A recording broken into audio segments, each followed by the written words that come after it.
Hello! Let me begin by introducing our two groups. First, APSDA. APSDA is the Asia-Pacific Sign Language Development Association. APSDA works together with sign language translation projects in the Asia-Pacific. We will be presenting today with ADMA, the Africa Deaf Mission Alliance, which is a network of translation teams in Africa. We are looking forward to sharing with you today on 4 topics. First, what is deaf? Second, what are deaf arts and how do they relate? Third, trauma healing.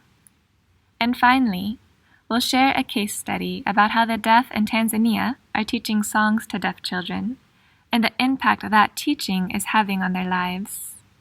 Those will be our topics. Now you might be watching this right now and feeling puzzled. Why am I signing? Because I am deaf.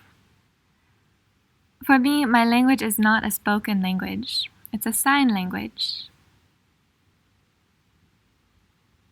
Now around the world, there are many different gestures that are used. Are those gestures the same as sign language? No, sign language and gesture are different. Another question. Are the spoken languages that you use all the same? No, they're different. In the same way, do deaf communities around the world all use the same sign language? No, they are all different. Now, sign language is not only expressed using your hands.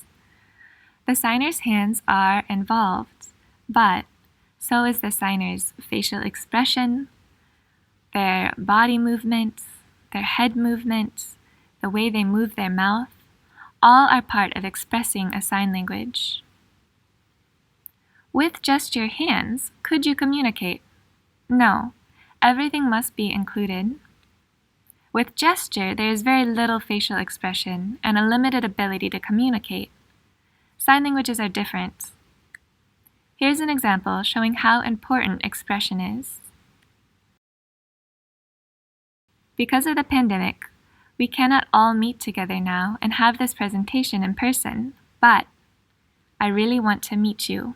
That last part. I'll now sign it 3 different ways. Watch.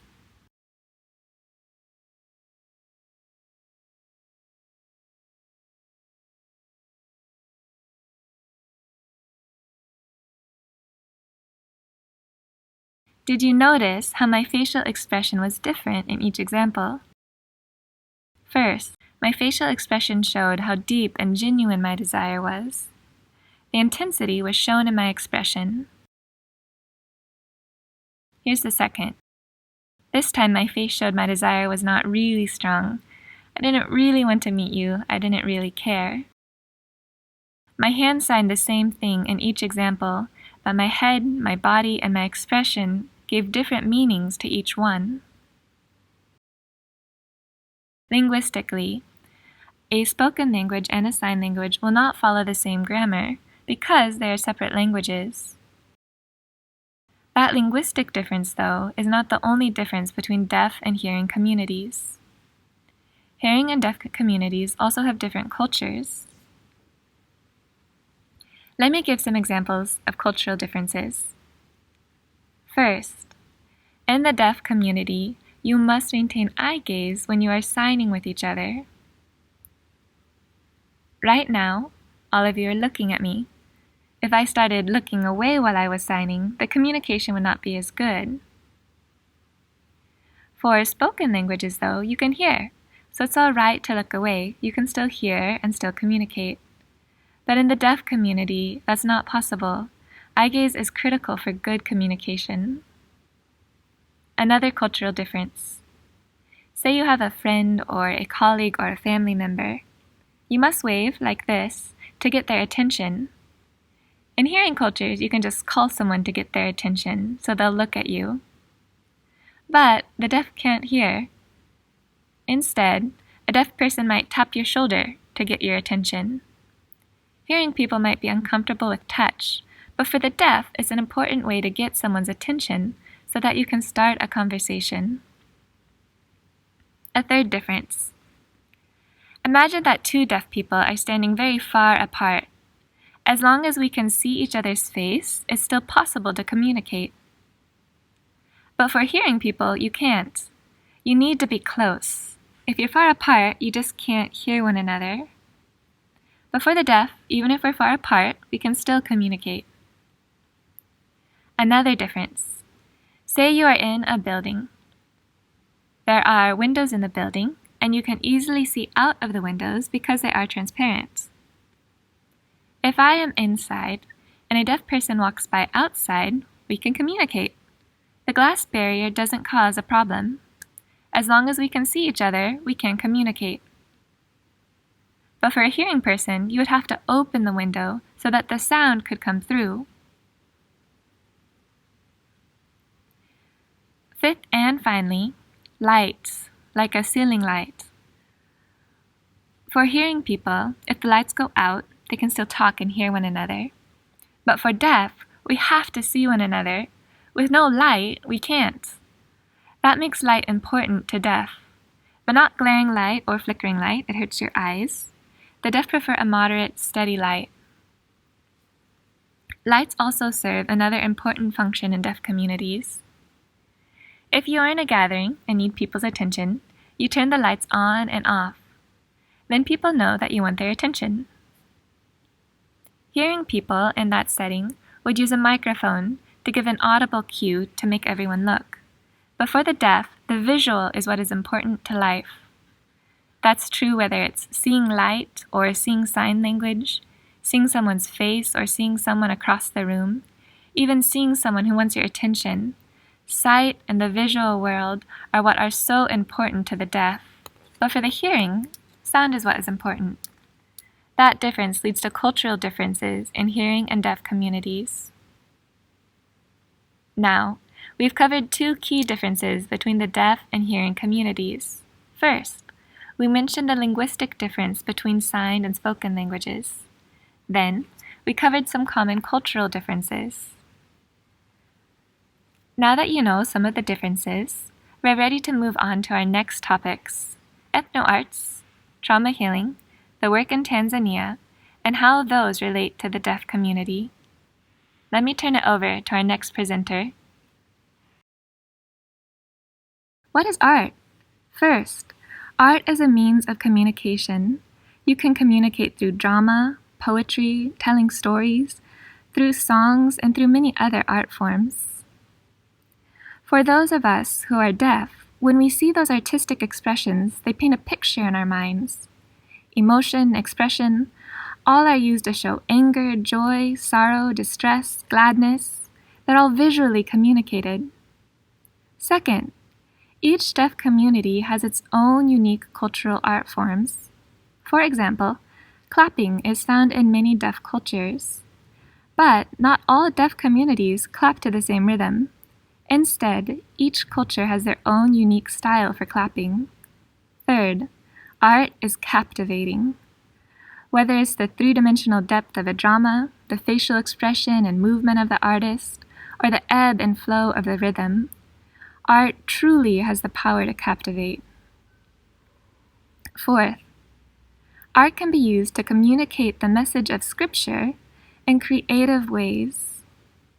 Mediums like drama and song can be used, along with poetry and many other forms.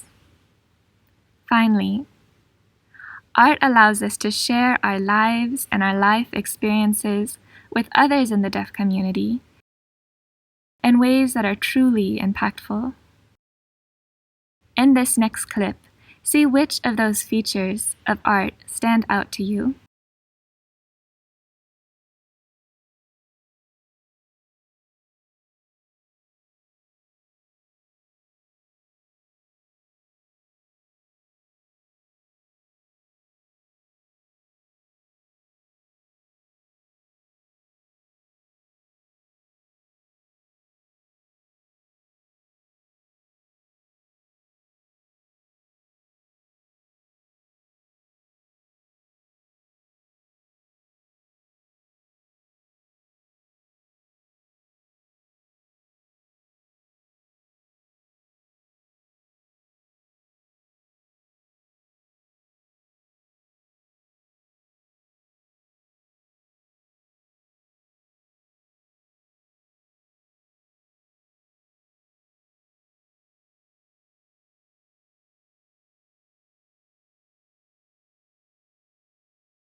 Which features did you notice?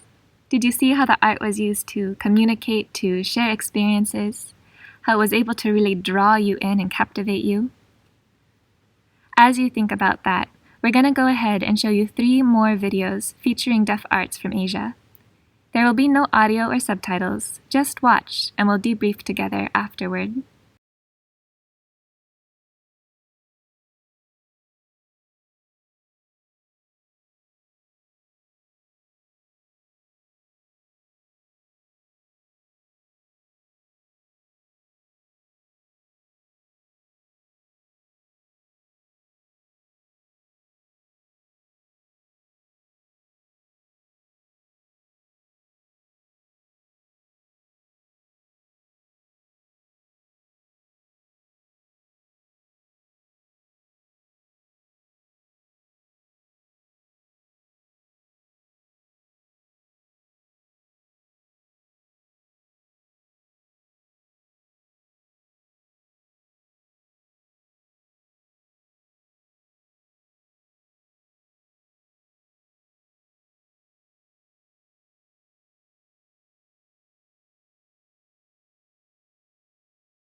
Now that you've seen 3 clips showing different deaf arts, let's talk about them.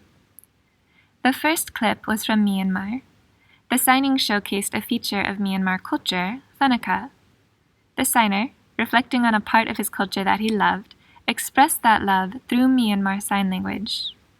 He used rhythm, emotion, facial expression, all were involved in that first clip. The second clip was from Thailand. It showed Thailand's love for spicy food, especially a local favorite known as som tam. It also used emotion and rhythm. The rhythmic motion used is like the rhythmic beat of a drum. The third clip was from Japan, but the clip was not showcasing fish. It was a creative expression of a life experience. In that third clip, rhythm was not used. Instead, only this hand shape was used throughout. No other hand shapes were used. The entire story used just this shape. Now, you've seen 3 different deaf art forms using sign language, but there are many, many more.